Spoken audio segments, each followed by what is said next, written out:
Radio de Santa Fe. Gracias primero, lo menos que podemos decir, porque tiene una enorme actividad diaria. Es periodista, es escritor, está en Infobae, está en Canal 26. Lo conocemos de mucho tiempo, primero por sus investigaciones y después, uno no tira flores así por tirar, simplemente porque las merece. Luis Mino es mi nombre, Andrés, estamos en Aire de Santa Fe, con el equipo, está Beba, está Alejandra, está Adriel. Gracias por atendernos. No, por favor, gracias a ustedes. Estás en plena calle, ¿verdad? ¿Sí? ¿Tenés un ratito? Sí. Bueno, tema que publicás permanentemente información. El 80% de las organizaciones sociales no rendía la asistencia alimentaria que recibían. Esto lo aseguran desde el Ministerio de Capital Humano. Pero vos venís con una serie de notas... Esa es de febrero. De febrero. Esa es de febrero, cuando él escribía en los primeros... con la gestión nueva, estos informes, ¿no? Esto es del 4 de febrero, fue publicado en Infobae a las 5:29 AM y reitero, eran 6 millones de toneladas. Funcionarios de la cartera desmienten internas en el organismo, afirman que se eliminarán a los dirigentes como intermediarios, sigue, y te pregunto, pasó febrero, pasó marzo, pasó abril, está terminando mayo, hace 4 meses...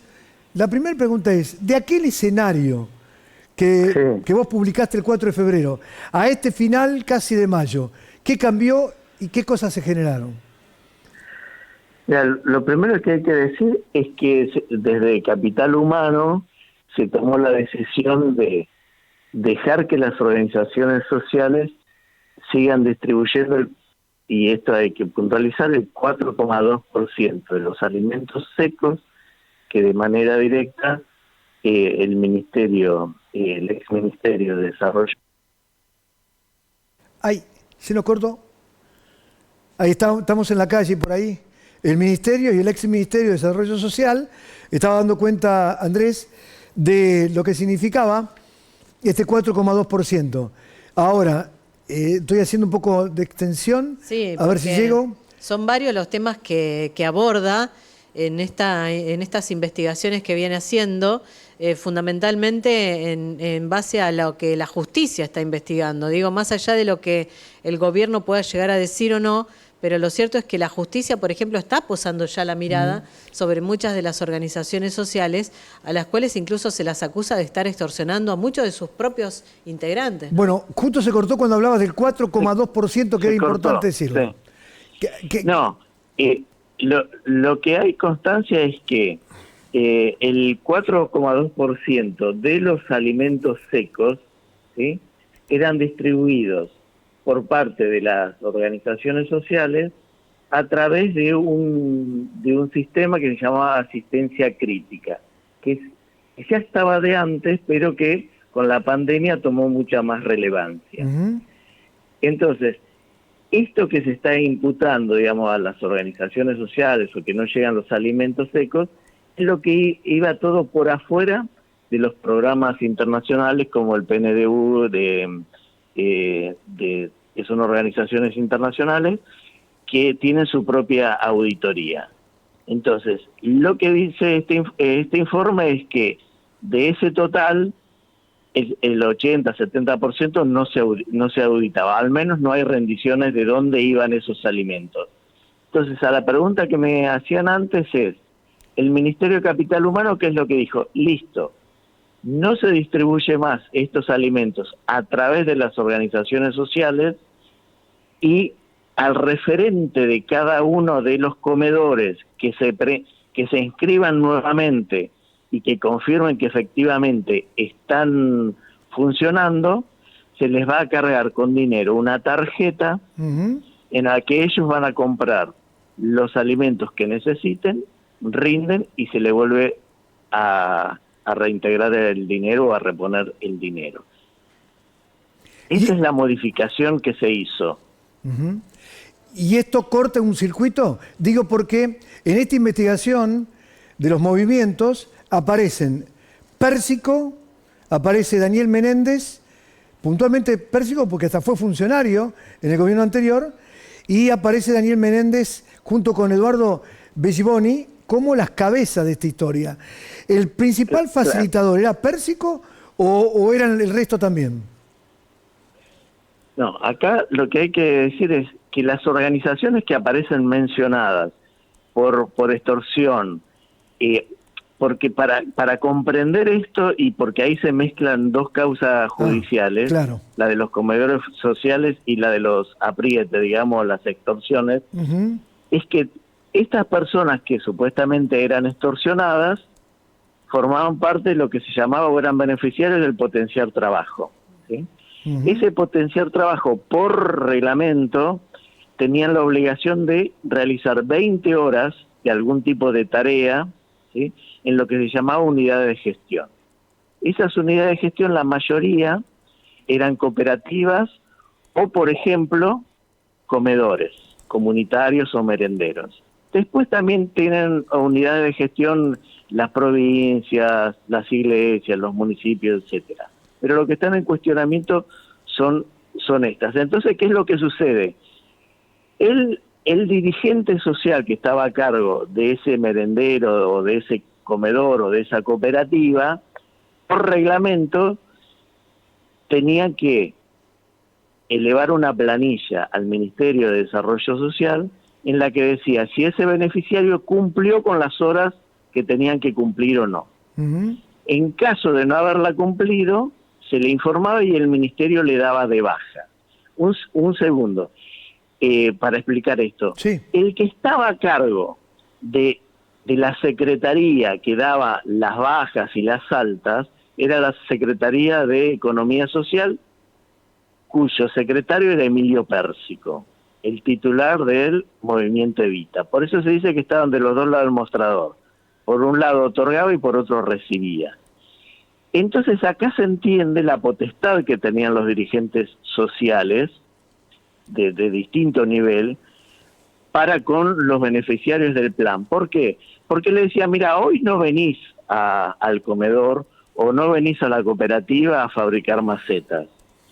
Te necesito que vayas a la marcha, a favor o en contra del gobierno, según la organización social que fuese, dice, y el presente te lo tomamos en la marcha. Ah, Entonces, ese era el poder que tenían. Por eso cuando asume Petovelo se da cuenta de esto, y también para desactivar parte de las movilizaciones que había, ¿qué es lo que hace? Listo, elimino las unidades de gestión y termino con esa tercerización y poder que tenían de extorsionar. y eso se pudo comprobar a través de escuchas, a través de declaraciones de algunas de las personas que se sentían presionadas o puntualmente Claro. extorsionadas. El Ministerio de Desarrollo, el Ministerio de Seguridad, a cargo de Patricia Bullrich, ¿qué es lo que hizo? Habilitó una línea, la 134, en la cual decían, bueno, mira, dice, si vos te sentís apretado, extorsionado y no querés ir a la marcha que te están obligando a ir, llama a este número y nosotros vamos a judicializar las denuncias. Ujú. Y es lo que pasó. Entonces, gran parte de esas 150.000 llamados, denuncias que recibieron, se seleccionaron. Las que llegaban de distintas provincias, Santa Fe, Misiones, Rosario, o la ciudad de Rosario, lo que fuese, ¿sí?, fueron derivadas a los juzgados federales de esas localidades. Entonces, lo que se está investigando, que es lo que tiene trascendencia pública, que está en dos juzgados federales, en el de Ariel Lijo y en el de Julián Ercolini, son las que corresponden al ámbito de la Ciudad Autónoma de Buenos Aires, que es donde tienen jurisdicción. Y de ahí surge que, de ese cúmulo de llamadas, bueno, hay gente que se atrevió y fue y da su testimonio ante el juzgado. Y ahí es donde presentan las capturas, las escuchas, las capturas, los correos, los mensajes de voz, etcétera, etcétera, donde quedaría demostrado que les decía, mira, si no venís a la marcha, como hay en algunos chats, si no venís a la marcha y faltas 3 veces a las marchas, te damos de baja. O tener que pagar un importe que iba de 3.000 a 10.000 pesos, según la época del año y según cuánto era el cobro del potenciar trabajo, era una especie de multa que tenían que pagar por no haber ido a la marcha. Y Eso es lo que surge de lo que me estaba preguntando. Alejandra va a agregar un par de preguntas. Lo último de mi parte, así Alejandra puede seguir contigo, es ¿de cuántas personas estamos hablando? Más, menos, no con exactitud, pero ese universo que tenían este grupo de personas que a los comedores les acercaba esto o le realizaban extorsión. Y por otro lado, ¿de cuánto dinero hablamos? ¿Cientos de millones? ¿Muchos? ¿Pocos? No, sí. Dinero no está cuantificado, porque yo lo pregunté específicamente. Entonces, tampoco está cuantificada qué cantidad de toneladas de alimento es la que no iban, porque después está esto también, en estos de los supuestos comedores fantasma. Lo que dice la denuncia del ministerio es que iban alimentos a estos comedores que en realidad no existían o estaban inscriptos a nombre de distintas organizaciones. Entonces, ese hecho de cuantificar, a ver, cuánta comida era y cuánto plata en cuánta plata estaba valorado, eso no está. Si te digo una cifra, sería falso porque no está en el expediente todavía. ¿Y qué se hacía con esa comida? ¿Se vendía en otra parte? ¿Se entregaba? Bueno, ahí los que denuncian dicen, parte de la comida, algunos los vendían, no todos, pero dicen, algunos los vendían en ferias, en distintos lugares, aunque tuviese la etiqueta prohibida su venta al Ministerio de Desarrollo Social, y otros lo usaban como premios o castigos para los que iban a las movilizaciones. Bueno, si vos ibas a la movilización, a la vuelta te llevabas un bolsón de comida. Eso es jugar con el hambre, es jugar con la pobreza. Pero además, Andrés, vos sabés que estaba viendo las declaraciones, el propio Emilio Pérsico hace unos días reconoció que había extorsiones cuando él era funcionario del gobierno.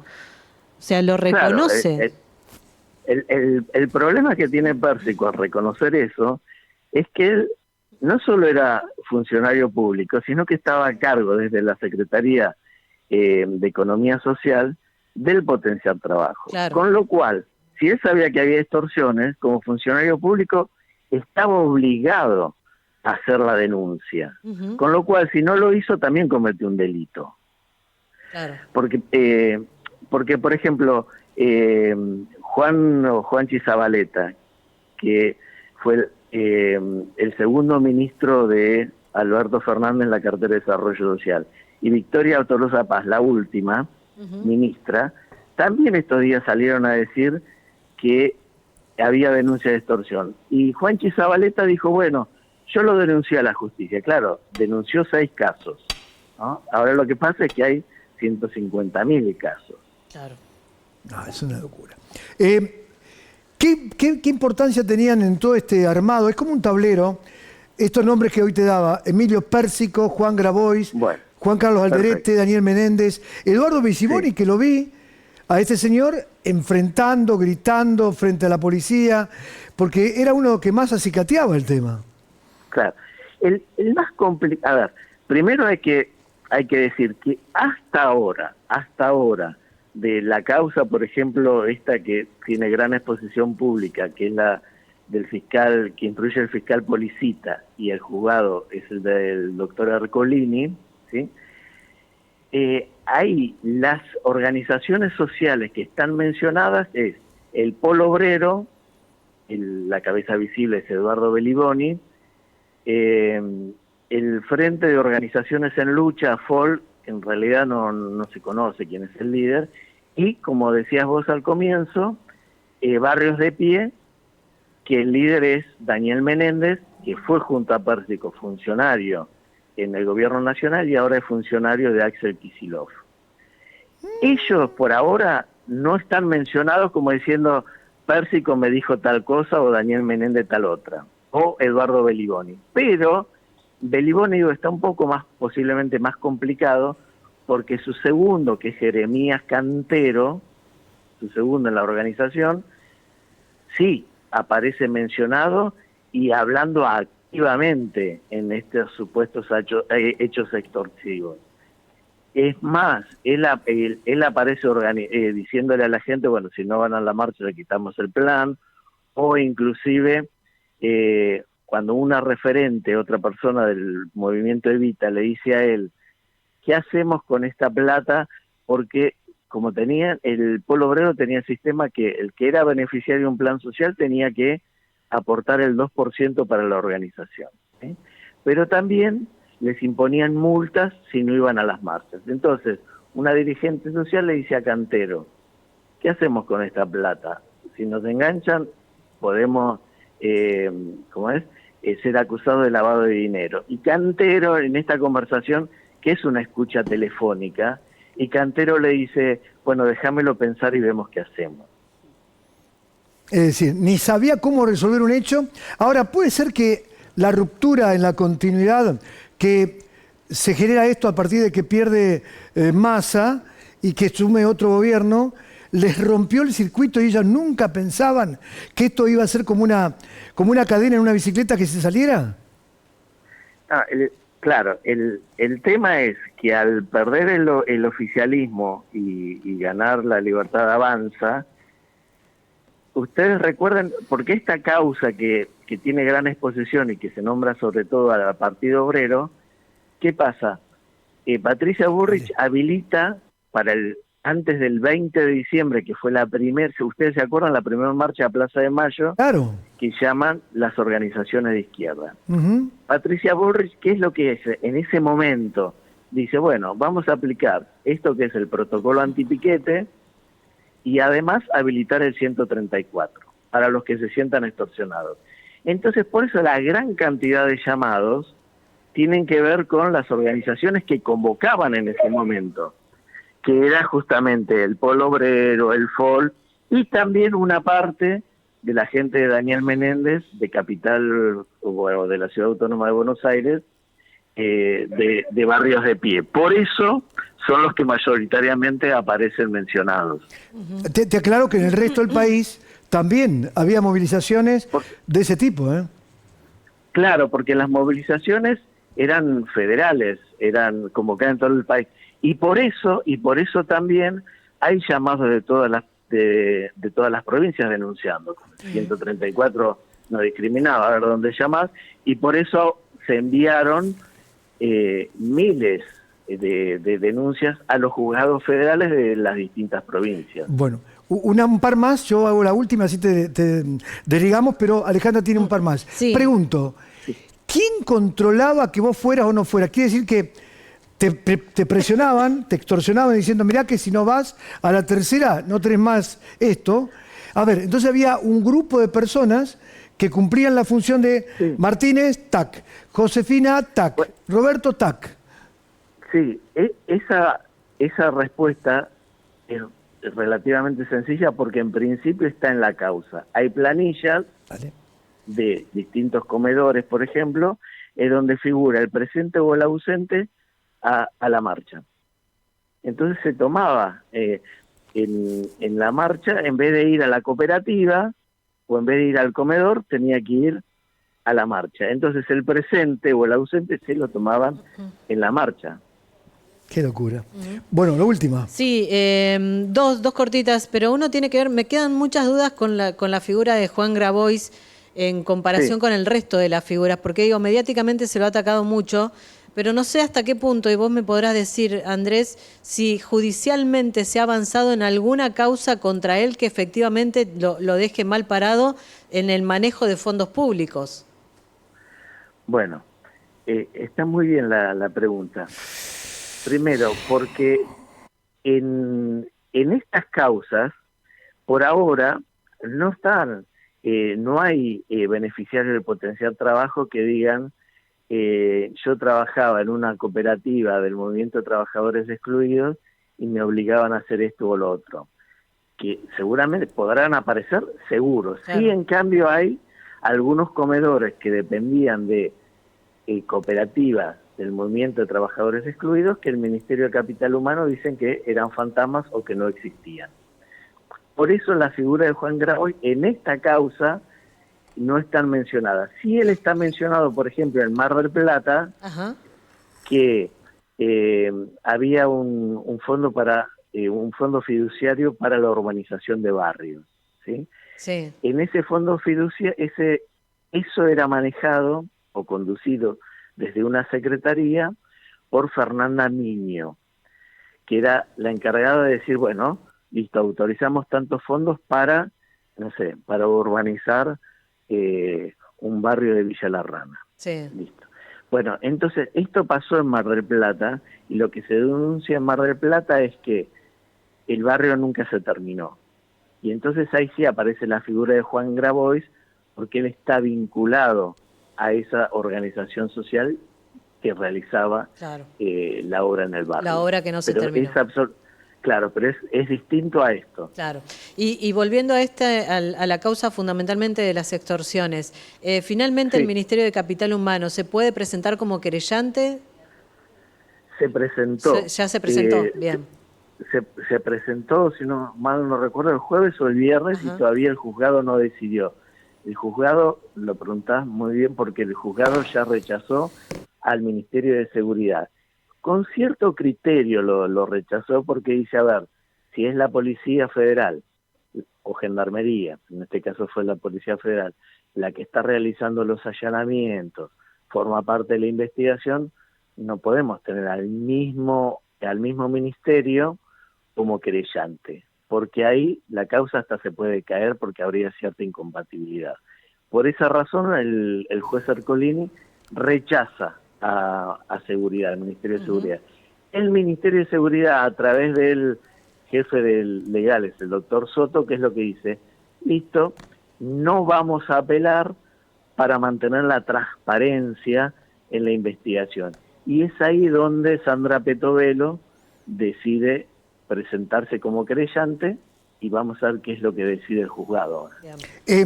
Estamos terminando. Quien está hablando es nada menos que una persona como Andrés Klippan, escritor, periodista, está en Canal 26. Las notas estas son notas de Infobae, me parece correcto mencionarlo. Sí. Andrés, la última, ¿vos creés que esto puede avanzar? ¿Que esto es como un verdadero tesoro así que toma el gobierno de Milei para enfrentar la situación? Está muy bien la pregunta. A ver, están dadas todas las condiciones en la causa como para que avance. Hay que ser objetivos y decir, causas como esta en los tribunales de Comodoro Pi hay cientos. Nunca avanzaron. Esta, evidentemente, por un cambio de paradigma, un cambio de gobierno, o como quieran llamarlo, se activó. O como yo lo hablé de manera personal con la ministra Sandra Petovelo, y preguntándole lo mismo, digo, pero ¿qué garantías tenemos que los jueces avancen si en otras no los hicieron? Y ella, su respuesta dice, bueno, antes con otros ministros de la gestión anterior no tenían interlocutor los juzgados, entonces pedían documentación y no se la enviaban. Dice, ahora estamos inundando de documentación al juzgado, así que no tienen excusa para no avanzar. Y ahora sí, lo último. ¿Qué seguridad tienen todos los que denunciaron o los que fueron, porque están dentro del ámbito donde conviven con ciertas personas que, bueno, jugaban con esa lucha de tener un pan para tener a los chicos o esto? Sí denunciaron. Sí. ¿Qué seguridad tienen que no van a tener algún problema, que la van a pasar mal?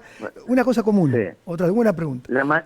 La mayoría que llamó al 134 lo hizo de manera anónima y después decidió no ratificar la denuncia en el juzgado. Estos juzgados avanzaron porque hubo gente que se presentó y denunció con nombre, apellido y presentando, dando su teléfono celular y diciendo, miren, perítenlo porque acá están todas las extorsiones que me hacían a través de los grupos de WhatsApp, etcétera, etcétera. Lo que tenemos entendido, porque esto ha trascendido desde la propia justicia, es que estas personas, bueno, se les va a preservar la identidad en el expediente y que podrían ingresar inclusive a protección de testigos. Qué grave, ¿eh? Mirá cómo tienen que estar protegidos porque es tanta la mafia que hay en torno a esto, porque esto es una mafia. Esto es una mafia, que cuando se sepan los números y se sepa la cantidad de millones de pesos y se sepan a dónde iba eso, va a ser, bueno, ya es un escándalo. No sé si uno lo plantea desde ese punto de vista, pero jugar con la necesidad de la gente ya es un escándalo, claramente es un escándalo.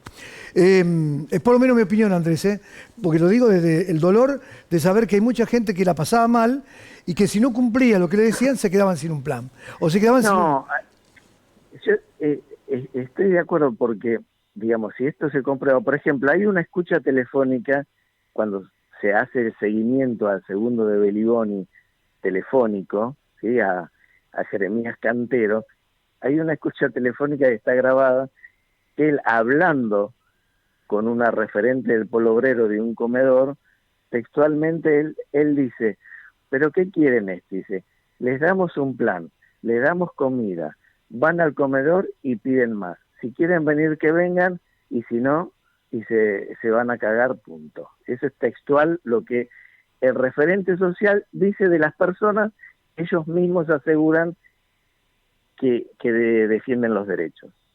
Bueno, pensar que Pérsico estaba como funcionario, y lo mismo con Menéndez, que ahora está en el gobierno de Kicillof. A ver, se agarran como garrapatas a esta realidad.